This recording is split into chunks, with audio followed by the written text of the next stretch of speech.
We are only getting started on the incredible case of Jeffrey Epstein that is finally being exposed to the entire world, with more charges and all the latest events that we're going to tell you in this video, as well as what we need to pay attention to, new shocking revelations, as well as two important aspects of this story to be very critical of. Now again, I've been talking about this particular story for years now, and there's even new information that I just found out that completely even just shocked me. Now, before we get into that, plus a lot more, I wanted to remind everyone that myself, as well as other independent journalists, will soon be speaking at the Anarcho Vegas event happening, of course, in Nevada on July 20th and 21st. And if you want to come and be a part of this event, don't forget to use the promo code WRC for tickets to get 10% off this incredible event happening very soon. Again, the link will be in the description below, and I hope to see you in Las Vegas. Now today, the Southern District of New York, along with the federal authorities from the FBI and the NYPD, held, of course, not only a press conference, but also unsealed the indictments that they have against this mystery billionaire, highly connected predator. And of course, this is major news with severe ramifications and implications for the upper class, or upper echelons, or the elite, whatever you want to call them, just really the most biggest criminal elements in our society that are praised the most, that we know of in our recent current time. There still is a lot of important information and context that the mainstream media is missing. This is why we're doing this video. But of course, after today's announcement and the unsealing of these indictments, we are finding out that there was victims, many of them as young as 14, that there was a conspiracy with others to traffic minors, and of course, a lot of the information coming out from the previous plea deal that the DOJ, the sweetheart deal from Acosta, that they gave to this monster before. And we're going to get into that because there's important context to that as well in itself. But very interestingly, during the press conference, the federal agents even told people if they have any tips, if they've seen this man and recognize him and may be victims of him, to call the FBI with the 1-800-CALL-FBI number, specifically telling members of the public to get in contact with them if they have any information on Jeffrey Epstein. Now, of course, the Southern District of New York want to keep Epstein, and of course they seek to hold him without bail because he is an extreme flight risk, mainly because all this time when, you know, he was supposed to be serving life in prison for the crimes that he got a sweetheart deal for, and really just went to essentially sleepaway camp jail. Literally, that's what he did. In the meantime, he was literally flying around with major celebrities and politicians all around the world in his private jet. And of course, with these recent charges that he is being indicted with, adding in the factor of his age, he is dealing a sentence that will most likely be a life sentence, considering, of course, his age, even if just some of the lower charges are kept. Now, what's interesting in these indictments is that they also mention foreign commerce involving, of course, illicit child trafficking. Another important aspect to understand here is that SDNY U.S. Attorney Jeffrey Berman today said, quote, that there is an ever-expanding web of new victims that they're finding, which goes along with what the indictment said today, not only referring to other people being involved, but of course also leading the way for new charges to be filed, highlighting how this case is only getting started. And the evidence is already building up as federal authorities say that they have already found illicit photos of what they believe to be underage women, underage girls at his, of course, multi-million-dollar home here in New York City. This, of course, was after a federal authority decided to actually raid his property and, of course, discovered this shocking evidence, along with, of course, other evidence that they are still processing. Now, of course, the federal authorities were very tight-lipped and very professional in their proceedings today, of course, trying to build up this case and trying to get as many people as they can to come forward with new evidence to go after Jeffrey Epstein. Now, I think a bigger point that a lot of people have missed today, especially from the comments that I'm seeing online, is that under these kind of federal proceedings and under the events that are unfolding that are still ongoing, these federal authorities that were talking to the press are prohibited to talk about other individuals who may or may not be involved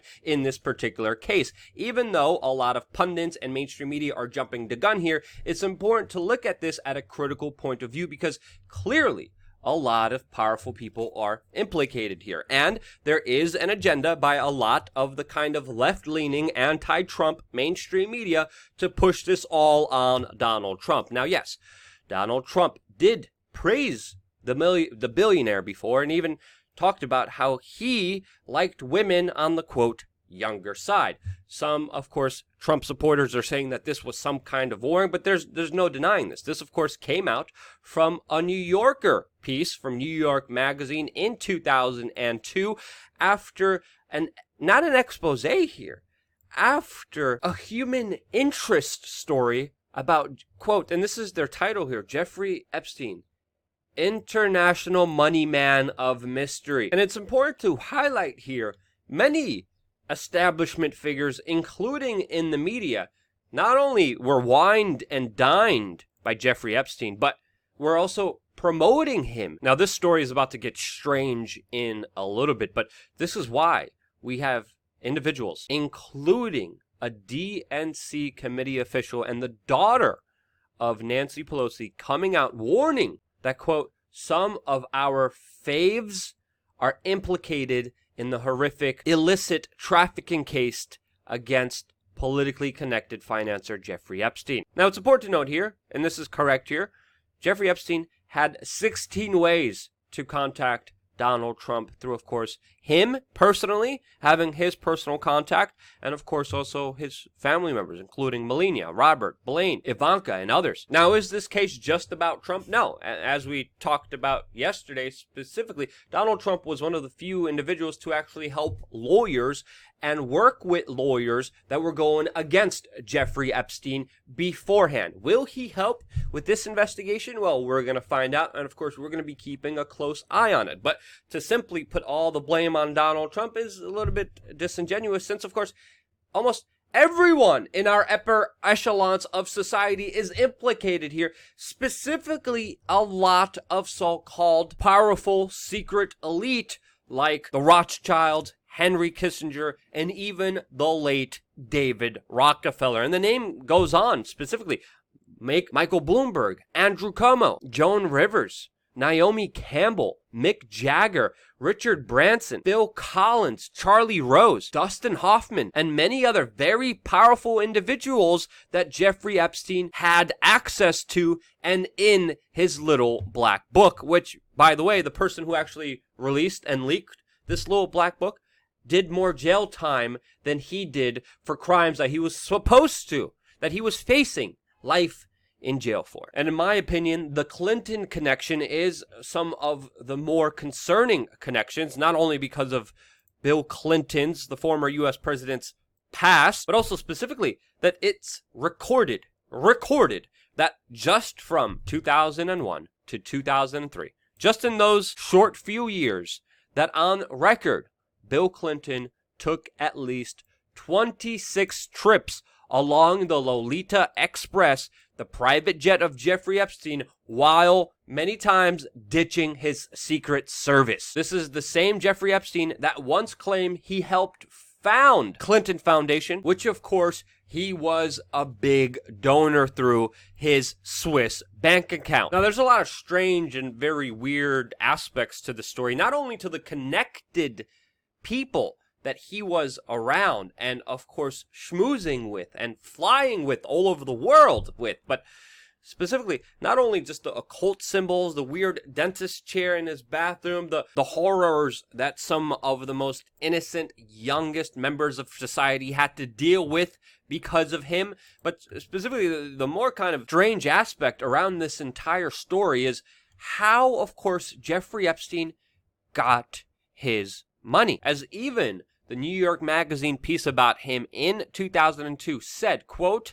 "My belief is that Jeff maintains some sort of money management firm, though you won't get a straight answer from him," says one well-known investor. Quote, "He once told me he had 300 people working for him, and I've also heard that he manages Rockefeller's money, but one never knows. It's like looking at the Wizard of Oz. There may be less there than meets the eye." And we're talking about a billionaire who runs billions of dollars for one of the wealthiest, most powerful people in the world, and no one knows where he got his money. Everything around his finances is shrouded in mystery. Now just think about that for a little bit. A billionaire that literally hangs out with Kevin Spacey and Bill Clinton, doing random trips together, ditching the Secret Service. A billionaire, and no one knows where he got all of that money from, while at the same time being protected by the Department of Justice that failed to actually do anything sensible in the cases surrounding all the controversies that he has been involved in, while, of course, denying Freedom of Information Act requests, talking about, hey, if the U.S. president was working for the people, can he at least tell us about some of these trips and some of these details that, of course, he was involved with Jeffrey Epstein? And, of course, they deny a lot of these Freedom of Information Act requests. And this is one of the reasons why we should be very skeptical with a lot of the proceedings that are happening here, and why this story deserves all of our attention, because it was for over a decade that our Justice Department failed and aided and abetted one of the worst billionaire predator pedophiles out there. And this is a fact. And this happened under the nose of very celebrated and so-called trusted mainstream media hero Robert Mueller, who led the FBI at the time, and of course now sitting U.S. Labor Secretary Acosta, that gave him this sweetheart deal beforehand. Now it's important to understand here, a lot of these charges are being brought up again because of brave individuals deciding to go to court and say, hey, out of that proceeding, out of that sweetheart deal, out of the Justice Department not doing their job, we want all of the documents released from that hearing. And of course, those documents were granted by a judge to be released. They are now going through those documents and unsealing them. So the documents from the first major case against Jeffrey Epstein are being unsealed. This is one of the reasons why many people believe these new charges are being brought up against, because these documents will be released to the public, and instead of looking incompetent and letting people see online the truth of that last proceeding, this is why many people are speculating these new charges are being brought up against. Now we're seeing a lot of different coverage around this, specifically from CNN, talking about this headline here, quote, "Jeffrey Epstein's arrest shows the power of one newspaper's investigation." They, of course, are talking about the Miami Herald that joined an already existing lawsuit by of course, Mike Cernovich, which is not mentioned here, which Mike Cernovich is making a big deal out of. But Mike Cernovich was one of the first individuals to put up his own money to legally try to unseal the documents from the previous case. The Miami Herald later joined Mike Cernovich and was a part of releasing these documents, which of course CNN omits, which I do believe is an important aspect around this case, because even though I don't agree with everything that Mike Cernovich stands for or some of his political ideology, it's important to understand that this was an independent effort at first that was pushed on by one individual, later of course joined by the Miami Herald. And the facts here do matter, since of course the mainstream media has been running defense for Jeffrey Epstein, including Vice News, that wrote in their own piece in December of 2018, not so long ago, with their headline, quote, "The Jeffrey Epstein story is fanning the flames of far-right pedopanic." Again, not only muddying the waters here, but running absolute defense for this horrible, horrible, horrible human being, trying to, of course, assert that somehow caring about this story makes you a far-right pedopanicer.